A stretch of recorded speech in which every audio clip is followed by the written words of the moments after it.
une de nos petites vidéos du calendrier de l'Avent, vous avez déjà été invité à vous arrêter et à déposer, puis à vous ouvrir et à accueillir. Il est temps à présent de s'orienter et de s'élancer. S'élancer, pour moi, ce mouvement évoque une histoire de l'Évangile que j'aime beaucoup. C'est l'histoire d'un homme qui s'appelle Bartimée, un homme qui ne voit plus et qui ne vit plus.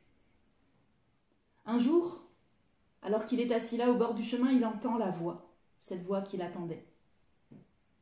C'est lui. Si quelqu'un peut le sauver, sûr que c'est lui. Alors il s'écrie « Jésus, fils de David, aie pitié de moi !» Une main se pose sur son épaule. « Lève-toi, il t'appelle !»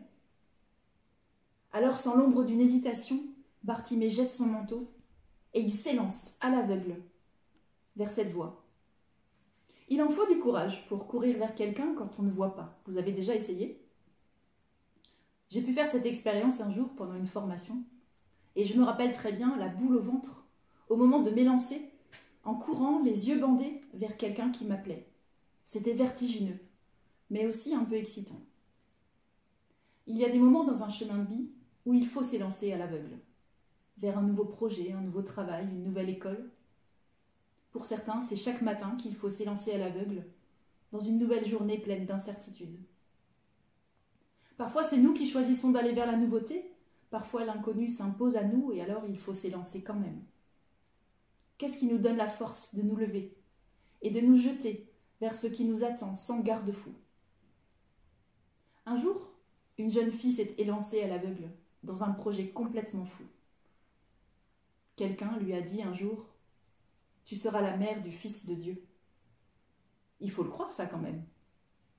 Eh bien, elle a dit oui, les yeux fermés. Elle a dit oui en chantant.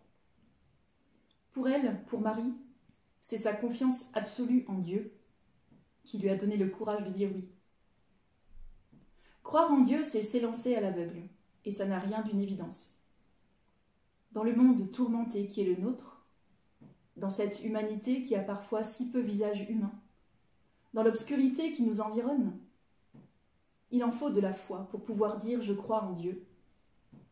Je crois en Dieu qui a fait le ciel et la terre et tout ce qui vit. Il faut être un peu aveugle. Pourtant, c'est ce que nous croyons et ce dont nous voulons témoigner. Le temps de l'Avent est un temps où nous allumons des lumières. Nous marchons dans la nuit et nous voulons redire face aux ténèbres, nous croyons au Dieu de la vie et de la bonté.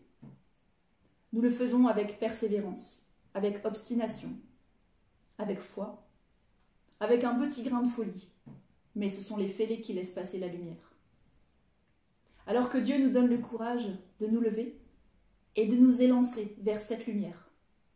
Parce qu'il se pourrait bien que dans notre élan, nous en entraînions d'autres, et que le monde se mette à briller de toutes ces lumières. Allez, je me lance.